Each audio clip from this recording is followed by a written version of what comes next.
Welcome to this tutorial on how to buy ETFs on eToro. If you're looking to diversify your investment portfolio, exchange-traded funds can be a great option. Before we get started, you'll need to create an account on eToro or log in if you already have one.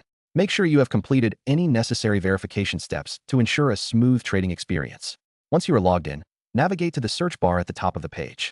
You can enter ETF to see a list of available ETFs.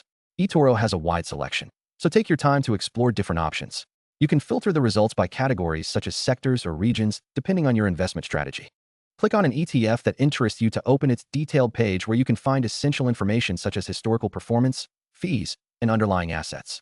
To make a purchase, click the Trade button on the ETFs page. A window will pop up where you can enter the amount you wish to invest.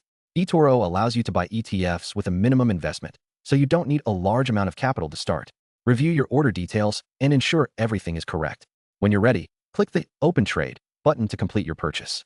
After you've made your purchase, it's a good idea to keep an eye on your investments. You can manage your portfolio directly from your eToro dashboard and monitor performance over time.